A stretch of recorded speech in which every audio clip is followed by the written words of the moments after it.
Bom, boa tarde a todos. Antes de começarmos, queria perguntar se temos entre nós o Nuno Crespo, cuja intervenção estava prevista para este painel. E faço a pergunta desde já porque, em função disso, seremos mais ou menos liberais no que diz respeito ao tempo que disporão os oradores que estão presentes. Parece que não. Portanto, tenho ao meu lado o Pedro Messac e a Catarina Pombo Navais. A ordem é mais ou menos arbitrária, mas está-me previsto ser primeiro o Pedro, depois o Nuno Crespo, que aparentemente não está presente, e por último a Catarina, pelo que dou desde já a palavra ao Pedro, que nos vai falar sobre modernismo após o pós-modernismo, arte e emancipação em Jacques Rancière. Boa tarde, como o João Pedro falou, meu nome é Pedro Bussac, sou professor da Universidade Federal Rural do Rio de Janeiro, professor de estética, né? E atualmente estou fazendo um pós-doutorado na Universidade de Paris 1. Então eu agradeço ao João Pedro, né, que me falou aqui do congresso da Unicop, né, foi uma oportunidade de voltar aqui a Lisboa e eu estou muito feliz de poder estar aqui falando para vocês. Eu mudei ligeiramente o título da minha apresentação, continua em torno da questão da releitura que Rancière propõe em torno da questão do modernismo, mas só mudando um pouquinho o título, né, quer dizer, por uma outra história do modernismo. Frequentemente a noção do modernismo estética é identificada com a defesa do formalismo feita por Clement Greenberg. De fato, em seu texto, Rumo ao Mais Novo Laocoonte, o crítico norte-americano dá uma explicação convincente para a compreensão de boa parte da produção artística dos anos 40 e 50, particularmente o abstracionismo em pintura. Retomando o problema levantado pelo famoso escrito de Lessing, ele mostra que a pintura historicamente padeceu do problema da subordinação em relação à literatura, o que faz com que a descoberta da perspectiva na Renascença estivesse a serviço, antes muito mais, para auxiliar na ilustração de narrativas do que para resolver problemas próprios da pintura. Assim surge a ideia de que, para uma arte se emancipe da subordinação em relação a outra arte, é necessário que cada um aceite a limitação do seu médium próprio. No caso da pintura, tratava-se de aceitar o plano bidimensional da tela, sem querer instituir a ilusão da tridimensionalidade da perspectiva clássica. Com a teoria do médium específico, né, de Greenberg, surge a compreensão de que cada arte deve aceitar as limitações do seu próprio meio. No entanto, o desenvolvimento das artes dos anos 60 contrariou em grande medida essa teoria, uma vez que elas ultrapassaram suas fronteiras e manifestações como performances, happening, minimalismo, land art, body art, entre outras, fizeram um hibridismo entre as linguagens, o que levou a crítica norte-americana Rosalind Krauss a caracterizar a situação da assim chamada arte contemporânea de condição pós-médium, né? Quer dizer, contra a teoria do Greenberg, né? Contra a ideia de que o artista deveria ficar constrangido ao seu meio, a arte contemporânea abre possibilidade ao infinito uso de suportes e a forma deixa de ser o parâmetro avaliativo, né? Fazendo com que a arte contemporânea apresente um repertório muito mais variado de possibilidades de realização do que aqueles limitados pela forma. O modelo greenbergiano pressupõe a ideia de que o abstracionismo opera um tipo de ruptura com os cânones clássicos estabelecidos no Renascimento a partir da noção de imitácio. Se neste caso erige-se regras de como bem representar segundo o modelo tomado na Antiguidade, na arte moderna é feita uma aposta na pesquisa formal e na busca de novas formas de composição. Nesse sentido, há também uma mudança no sentido da história da arte tradicional, que opera segundo o modelo de Idade do Ouro, Decadência, Renascimento, valendo-se da noção de estilo para marcar as épocas. No caso do modernismo, não se trata mais de reativar um passado morto, mas ao contrário de projetar as formas para o futuro, adotando, pois, uma noção da história ligada ao progresso. Nesse contexto, é possível perguntar qual o sentido da proposta de Rancière de releitura do modernismo. Certamente, não é de reativar o formalismo diante da pluralidade da arte contemporânea, mas antes buscar outras possibilidades do modernismo que em grande medida ficarem cobertas pela tendência de leitura representada por Clement Greenberg. Quanto ao modelo da autonomia da forma, isso que eu queria conversar com vocês aqui, esse é o ponto central aqui do meu trabalho. Quanto ao modelo da autonomia da forma, né, do Greenbergiano, Rancière sustenta que há uma outra história do modernismo que ficou um tanto apagada, a saber, o sonho da integração da arte com a vida, erigindo a estética como um princípio de organização social. Rancière procura mostrar que o impulso para a novidade artística que caracteriza o modernismo, no fundo, não visa apenas um desenvolvimento formal, mas, sobretudo, a perspectiva de apagar os limites tanto das artes entre si, quanto entre a experiência estética e a experiência cotidiana. Quer dizer, para Rancière, esse é o outro modernismo que ficou assim, um tanto apagado, um tanto escondido pela tendência de leitura representada pelo formalismo greenbergiano.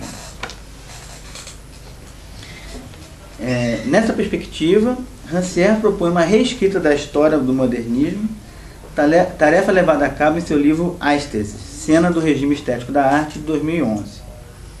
O modelo de historicidade é aqui próximo ao a priori histórico de Michel Foucault, apostando que há um estabelecimento de um conjunto de fatores culturais e históricos que se apresentam como condições de possibilidade para a identificação das obras de arte.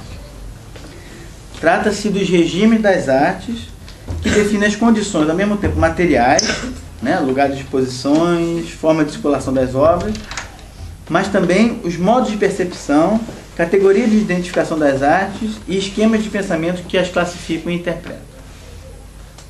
Rancière distingue três regimes. Né? O regime ético, né, que surge inicialmente com a normatização do conteúdo moral dos mitos. Né? Rancière identifica o regime ético com aquilo que Platão fala no livro 3, né, sobre a normatização dos mitos que deveriam ser contados nos ginásios para as crianças, né, quer dizer, a avaliação do conteúdo ético, né, e moral desses mitos. Né. Nesse regime, há uma avaliação quanto à origem das fábulas, bem como um controle do efeito que elas produzem.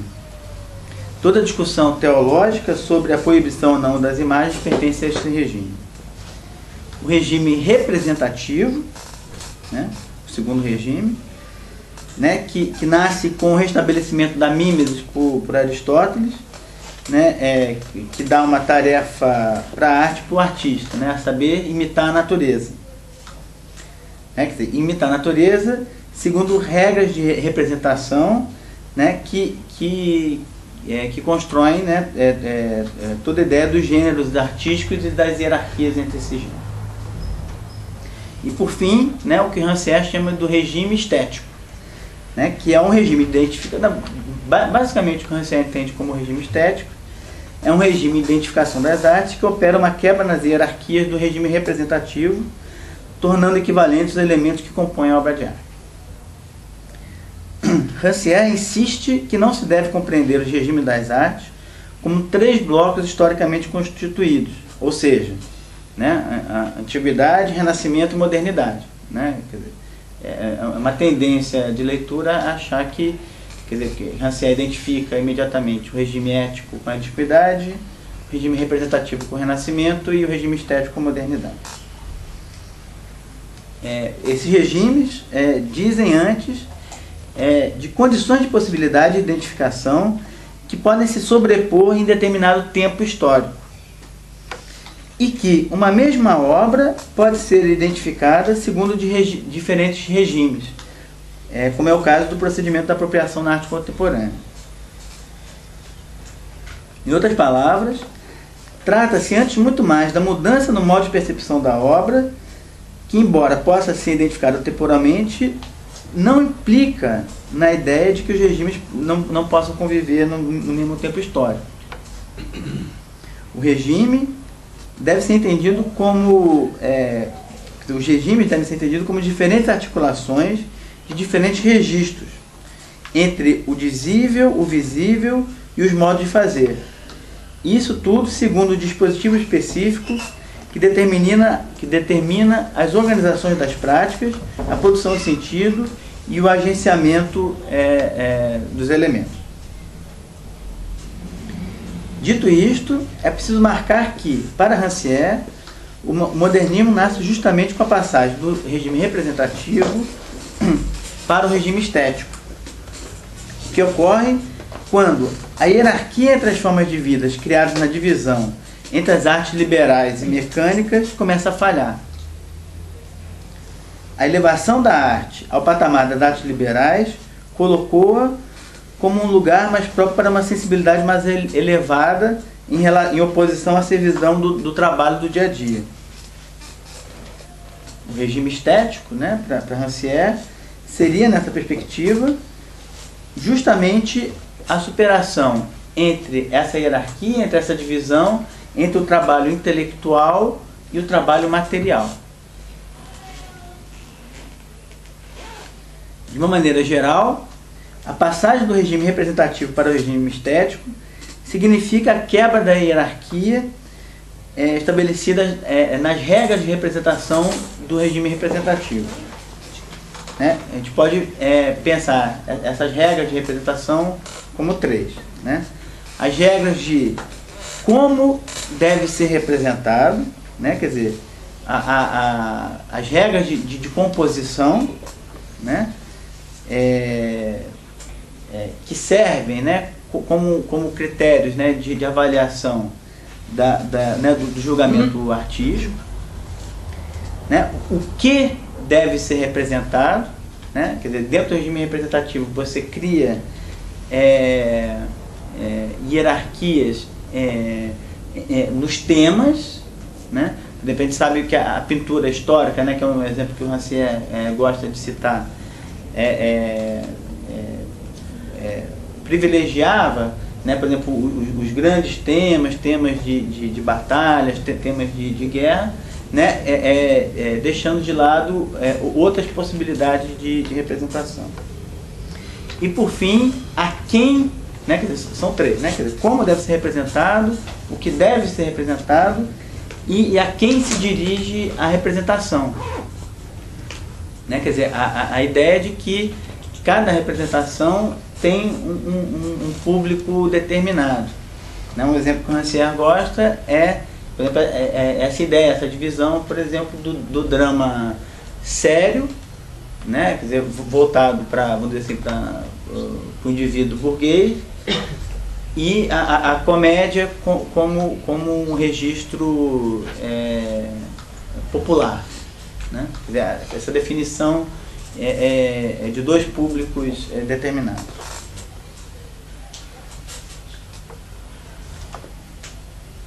A passagem do regime representativo para o regime estético é caracterizada pelo que Rancière chama de revolução estética, a qual, em grande medida, pode ser lida como correlata à ideia da política da igualdade. Com a revolução estética, vemos a emergência do anônimo, do fato de que qualquer um pode entrar em cena, estabelecendo que qualquer sujeito e qualquer tema pode ser digno de representação. O Rancière gosta muito do exemplo do Madame Bovary, onde ele vai dizer exatamente isso.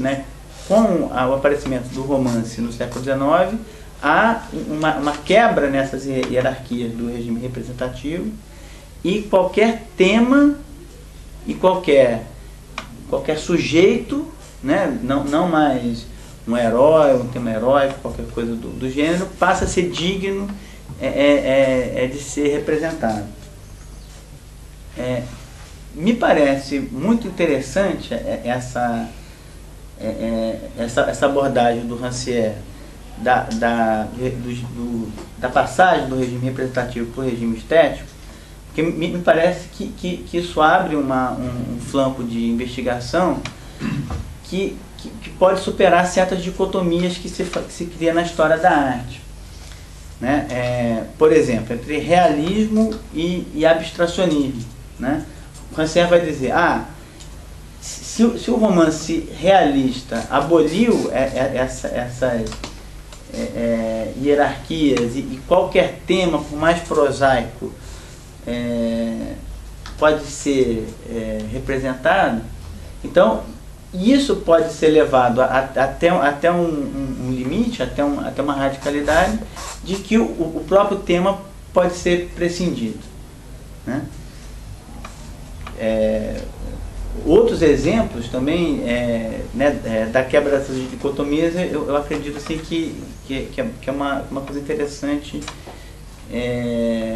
de ver nessa passagem. Por exemplo, essas distinções entre moderno e pós-moderno, por exemplo.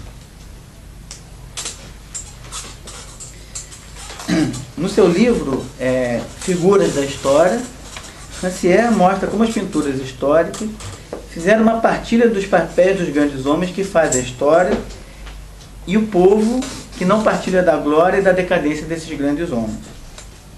Chama-se História a narrativa desses grandes exemplos de feitos memoráveis.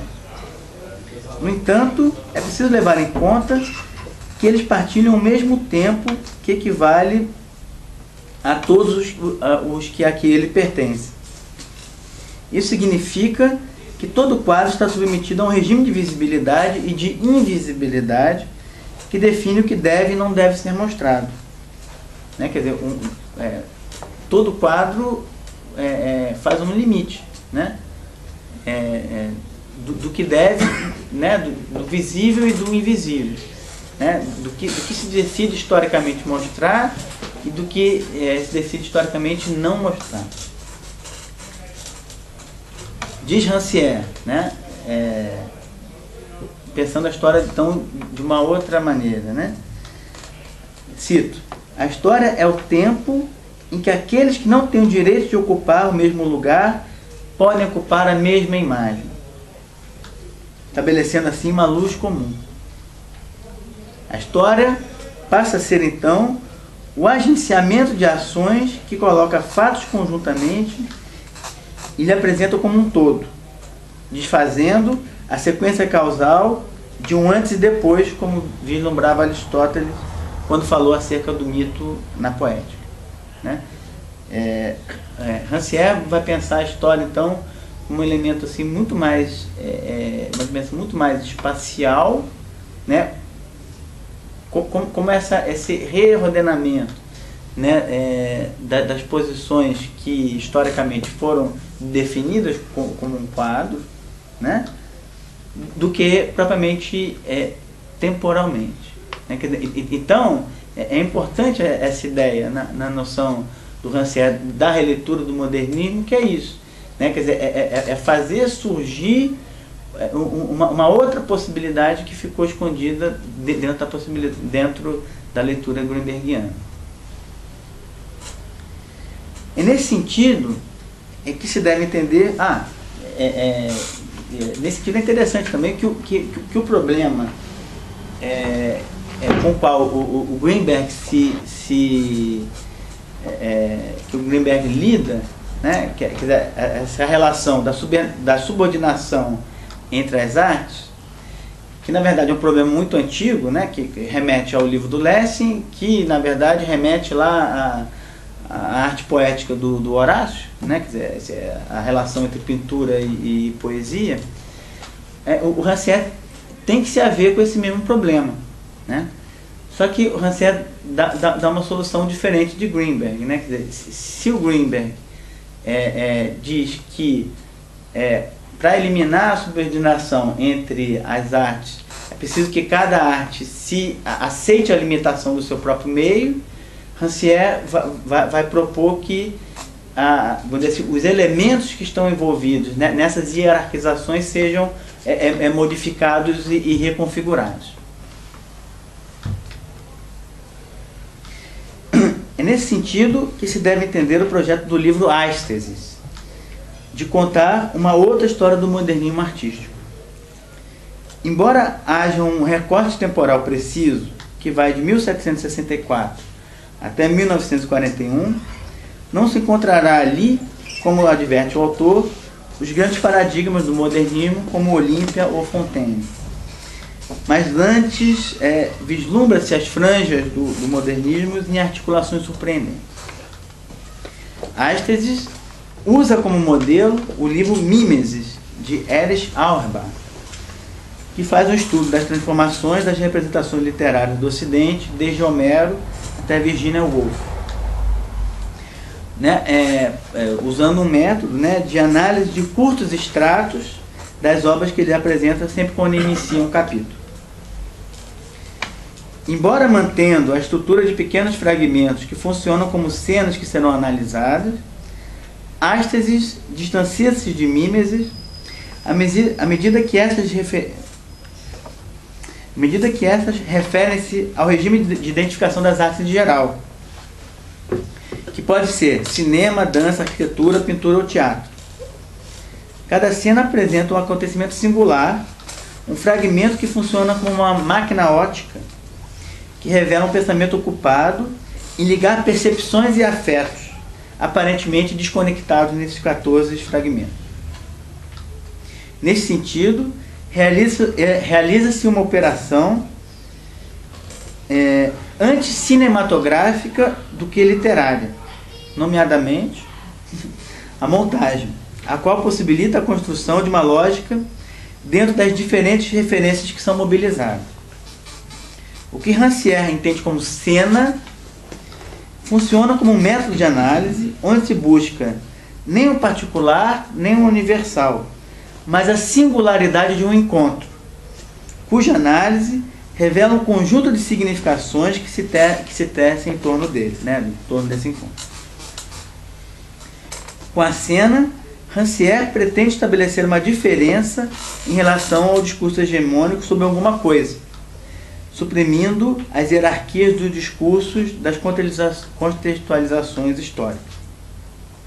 Quer dizer, a cena, você tem essa ideia de que é sempre esse fragmento, esse enxerto que faz surgir algo que estava escondido, vamos dizer assim, num determinado discurso hegemônico. Nesse sentido, a primeira cena mobilizada em Ástesis para contar a história do modernismo é surpreendente, porque é uma passagem de história da arte na antiguidade de Winckelmann. Quer dizer, ela é surpreendente porque o autor alemão evocado é justamente conhecido por defender uma posição ligada a um ideal antigo do corpo harmônico, cujo ideal mais tarde vai servir como modelo para o neoclassicismo no século XIX. Rancière, ao contrário, quer mostrar que com Winckelmann, aparece pela primeira vez os laços paradoxais entre o paradigma estético e a liberdade política, cuja relação vai ser crucial para a sua ideia do modernismo como integração da arte com a vida.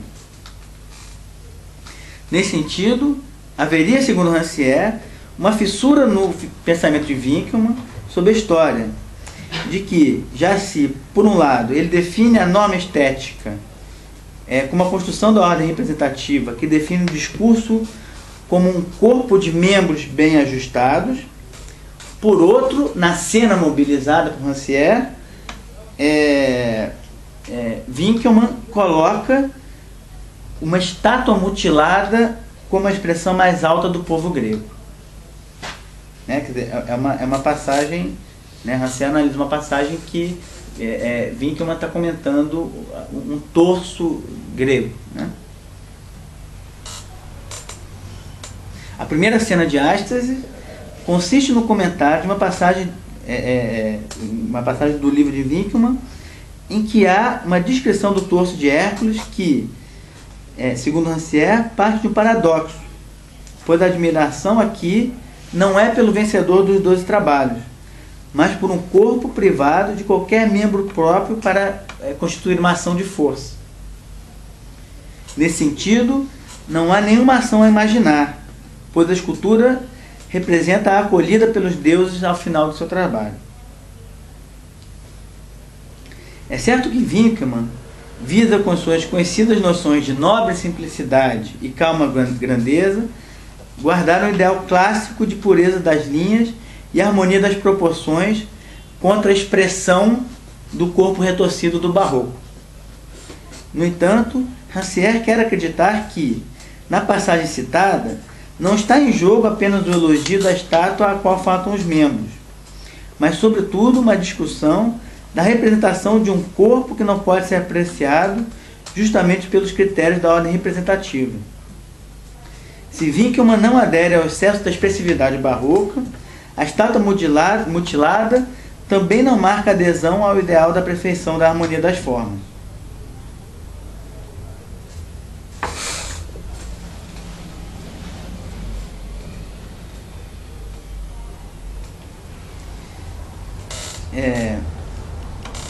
Acho que meu tempo já está se esgotando. Minha sugestão, né, é que Rancière começa a leitura com Winckelmann, né, e com essa ideia do corpo fragmentado, com isso Rancière quer fazer uma espécie assim de linha, né, de desenvolvimento entre o pensamento estético do século XVIII e o que vai acontecer com as vanguardas artísticas no começo do século XX, né, particularmente o construtivismo russo, né, que o Rancière gosta, né, que foi, né, de certa forma, procurou realizar esse ideal de integração com a arte, com a vida, né, mas que isso de alguma maneira está relacionado com um projeto, vamos dizer assim, de construção do pensamento estético do século XVIII. Então, é isso. Obrigado.